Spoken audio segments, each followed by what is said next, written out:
Baik, salam sejahtera Bapak dan Ibu dosen, pengajar, serta teman-teman sekalian.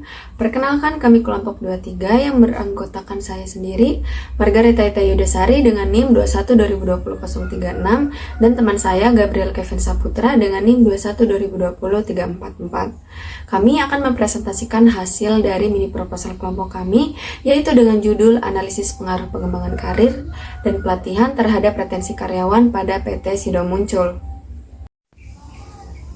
Nah, judul tersebut dilatar belakangi oleh fenomena yang terjadi di Amerika Serikat, yaitu lebih dari 24 juta pekerja Amerika Serikat memilih untuk resign. Fenomena ini dikenal sebagai The Great Resignation, yang bahkan telah tercatat sebagai sejarah baru. Dalam situsnya Entrepreneur Asia Pasifik, The Great Resignation itu merupakan fenomena pengunduran diri secara massal oleh karyawan profesional. Hal tersebut terjadi diduga karena dipengaruhi oleh pandemi yang membuat karyawan berpikir ulang untuk tetap dalam perusahaan.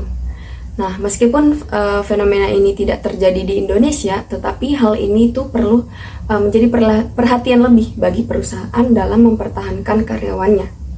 Dan juga menurut survei Glitch yang diikuti oleh 1.693 responden menunjukkan bahwa salah satu faktor terbesar untuk tetap dalam perusahaan adalah sistem kerja jam yang fleksibel. Hal ini berbanding terbalik dalam teori Strategic Human Resource Management yang menyatakan bahwa komponen organisasi, peluang karir organisasi, penghargaan, rancangan tugas, pekerjaan, dan juga hubungan karyawan merupakan hal yang berpengaruh terhadap retensi karyawan. Nah, hal ini dibuktikan dalam penelitian sebelumnya, yaitu hasil penelitian Al-Sarafi DKK pada tahun 2018 yang menyatakan bahwa pengembangan karir memiliki hubungan dengan retensi karyawan. Tapi sedangkan menurut penelitian Adi Teresna dan Mujiati pada tahun 2018 menyatakan bahwa pengembangan karir tidak memiliki hubungan dengan retensi karyawan. Lalu, dalam hasil penelitian Farid dan Gabrie pada tahun 2022 menunjukkan bahwa pelatihan tidak berpengaruh terhadap retensi karyawan. Sedangkan penelitian ABA pada tahun 2018 membuktikan bahwa pelatihan berpengaruh terhadap retensi karyawan. Berdasarkan inkonsistensi dari hasil penelitian terdahulu, ini memunculkan rasa keingintahuan apakah pengembangan karir dan juga pelatihan memiliki pengaruh terhadap retensi karyawan, khususnya pada PT Sido Muncul. Dan juga tujuan dari penelitian ini untuk yang pertama, untuk menguji apa pengaruh dari pengembangan karir terhadap retensi karyawan, yang kedua untuk menguji apa pengaruh pelatihan terhadap retensi karyawan, dan yang ketiga itu untuk menguji apakah pengembangan karir dan pelatihan berpengaruh terhadap retensi karyawan. Selanjutnya, manfaat dari penelitian kami itu yang pertama manfaat teoritis, yaitu untuk menambah wawasan dan juga pemahaman guna menjadi bahan literatur pada penelitian selanjutnya mengenai pengaruh pengembangan karir dan pelatihan terhadap retensi karyawan. Yang kedua manfaat praktis, yaitu memberikan informasi atau bahan bagi organisasi atau perusahaan tentang pengembangan karir dan pelatihan terhadap retensi karyawan. Masuk kepada bagian kedua, yakni kajian teori. Dalam hal ini ada 3 variabel yang akan digunakan, yakni retensi karyawan, pengembangan karir, dan pelatihan.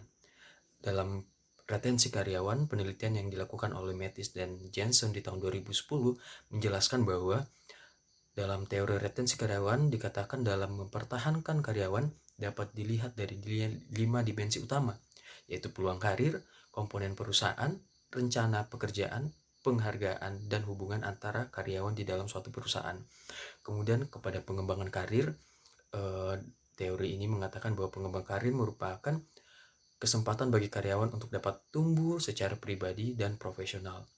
Pelatihan, penelitian yang dilakukan oleh Deleri dan Doty di tahun 1996 mengatakan bahwa pelatihan merupakan hal penting dalam praktik manajemen sumber daya manusia. Hal ini berkaitan dalam meningkatkan keterampilan karyawan yang dapat digunakan tidak hanya untuk saat ini, tetapi juga untuk di masa yang akan mendatang. Kemudian kita masuk kepada kerangka berpikir. Dalam hal ini, ketiga teori tadi dinyatakan dalam variabel X dan Y, yang mana pengembangan karir merupakan X1, pelatihan merupakan X2, dan pengembangan karir serta pelatihan merupakan X3. Kemudian ketiga variabel ini apakah akan berpengaruh terhadap retensi karyawan yang dinyatakan terhadap variabel Y. Kemudian dari kerangka berpikir yang telah dirancang tadi, kita masuk kepada hipotesis penelitian, yang mana H1, pengembangan karyawan berpengaruh positif terhadap retensi karyawan. H2, pelatihan berpengaruh positif terhadap retensi karyawan. H3, pengembangan karir dan pelatihan berpengaruh positif terhadap retensi karyawan. Dalam metodologi penelitian ini nantinya menggunakan metode secara kuantitatif dengan menggunakan jenis data primer dengan penyebaran kuesioner terhadap karyawan yang berada di PT SIDO muncul nantinya, dan kemudian populasi dan sampel diambil dari 60 sampel yang ada dari 100 populasi. Teknik pengambilan sampelnya nanti menggunakan cara non-probability sampling dengan cara purposive sampling. Kemudian secara teknik analisis, penelitian ini nantinya menggunakan analisis regresi linear berganda yang terdiri dari uji analisis, yaitu uji validitas dan uji reliabilitas, dan juga ada uji asumsi klasik. Dalam penelitian ini, persamaan regresi linear menggunakan rumusnya, yakni Y sama dengan A plus B1X1 plus B2X2 plus E, yang mana diketahui bahwa Y dalam hal ini merupakan variabel dependent, yakni retensi karyawan. A di sini merupakan bilangan konstan, B1 dan B2 merupakan koefisiensi regresi, kemudian X1 merupakan variabel bebas, yakni pengembangan karir, X2 merupakan variabel bebas, yakni pelatihan.